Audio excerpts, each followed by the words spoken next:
Hoje o nosso assunto é Lei de Diretrizes Orçamentárias, conhecida como LDO. É mais um instrumento previsto pela Constituição Federal para a composição do orçamento público. Comecei bem hoje, hein, professor? É mesmo, a Érica veio afiada hoje. Olá, amigos. É mesmo importante saber o papel da LDO e a sua relação com o orçamento público. Vamos ver. Para início de conversa, a Constituição definiu atribuições bem específicas para a LDO. Primeiro, a LDO funciona como uma espécie de ponte para fazer a ligação entre o plano plurianual e o orçamento anual. A Constituição chama isso de estabelecer as metas e prioridades da administração para o exercício financeiro subsequente. Traduzindo, a LDO define, através do orçamento, onde o governo vai gastar no ano seguinte. No programa anterior, nós explicamos o plano plurianual.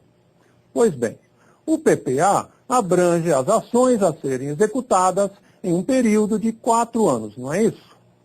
E a LDO tem como uma das suas finalidades definir qual será a parcela de cada ação ou meta que deve ser executada em um ano, através dos recursos do orçamento. Essas metas normalmente são apresentadas em um demonstrativo anexo à LDO, que é conhecido como Anexo de Metas e Prioridades da LDO. Professor, tem um exemplo prático para isso? Claro que tem. Imaginemos que um programa do PPA prevê a construção de 5.000 moradias para famílias de baixa renda, durante os 4 anos da sua vigência. E em cada ano, a LDO vai fixar o número de moradias que devem ser construídas. E o orçamento, então, vai destinar os recursos necessários para se realizar essa meta de 5.000 casas populares. Mas, professor, pelo que eu entendi, a LDO tem outras finalidades além dessa. Sim, e nós vamos comentar cada uma delas. Pela Constituição, a LDO também recebeu a função de orientar a elaboração da Lei Orçamentária Anual. E como a LDO faz isso?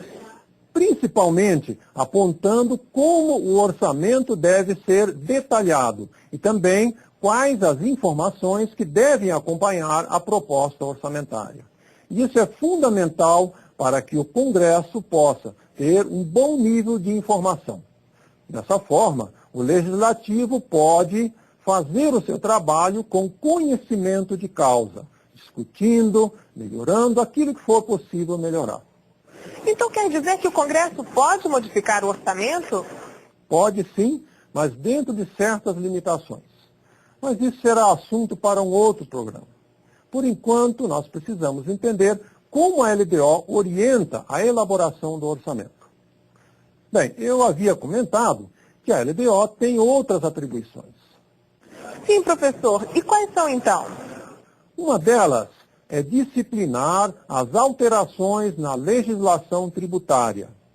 É fácil entender que com esse dispositivo, os legisladores quiseram assegurar que não seriam criados ou alterados impostos lá pelo final do ano, o que, convenhamos, não é bem visto pelos contribuintes. E existe uma outra função da LDO, que é estabelecer a política de aplicação das agências financeiras oficiais de fomento. E quais são essas agências, professor?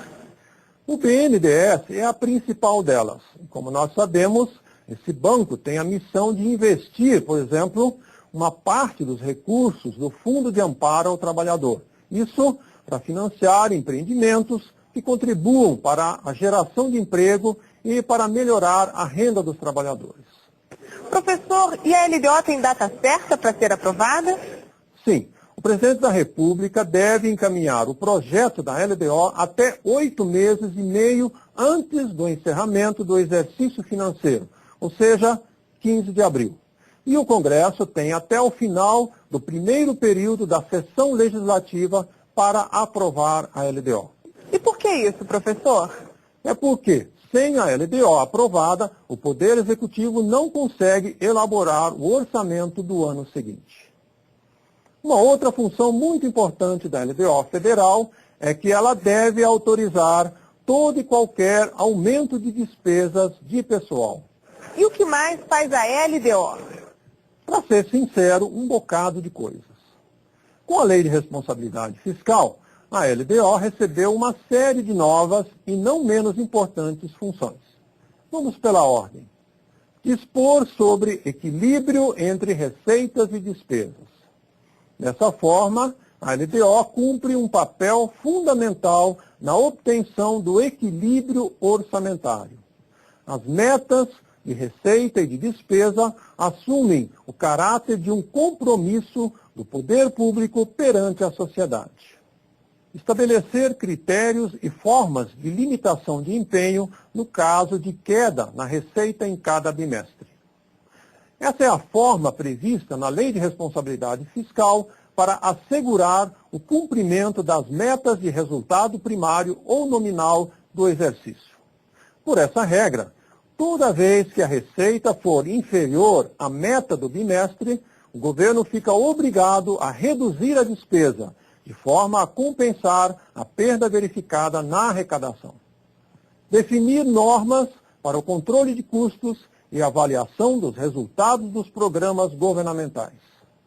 Representa a preocupação para com a eficiência do gasto público. Sem controle de custos, nem avaliação de resultados, não há como se melhorar o uso do dinheiro público. Condições e exigências para a transferência de recursos a entidades públicas e privadas. Esta medida é necessária para se dar transparência e também aumentar o controle sobre o dinheiro que é destinado a entidades assistenciais e outras que recebem recursos públicos.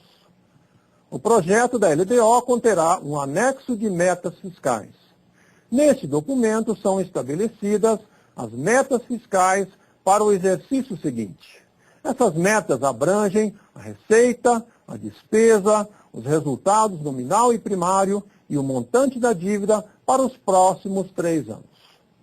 Além desses elementos, o anexo de metas fiscais deve apresentar ainda a evolução do patrimônio líquido da entidade pública ao longo dos 3 últimos anos e uma avaliação financeira e atuarial no regime próprio de previdência dos servidores, se houver. Por último, deve conter um demonstrativo com a estimativa de todas as renúncias de receita e das medidas de compensação e também da margem de expansão das despesas obrigatórias de caráter continuado. A LDO conterá um anexo de riscos fiscais.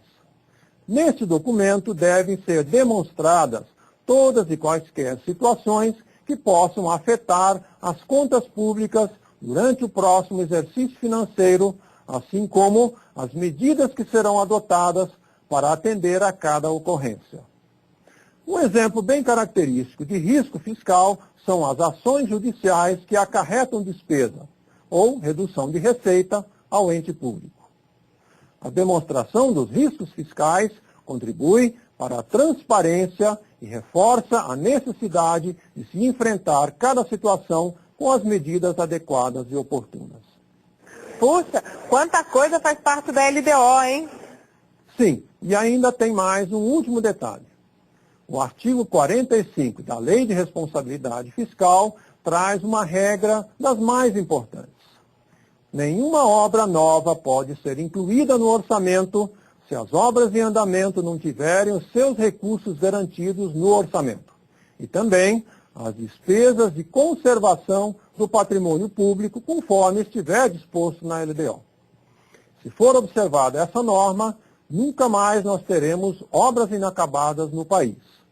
Sem dúvida, será um avanço e uma economia de recursos que poderão ser melhor aproveitados em benefício da população. Já deu para perceber como a LDO é importante. É mesmo. A LDO foi uma das boas inovações da Constituição de 1988 e tem desempenhado um papel importante na melhoria do planejamento governamental. Agora, para concluir, o Poder Executivo deve promover audiências públicas durante a elaboração da LDO, Dessa forma, a população poderá se manifestar sobre as questões mais importantes tratadas nesta lei. Da mesma forma, os legislativos devem realizar audiências públicas quando estiverem apreciando a LDO. Isso é essencial para melhorar a transparência e reforçar a participação da população nas questões que tratam do orçamento público para benefício de todos. É isso aí, professor. E na próxima aula a gente vai estudar o quê? Nosso próximo programa vai tratar exclusivamente do orçamento.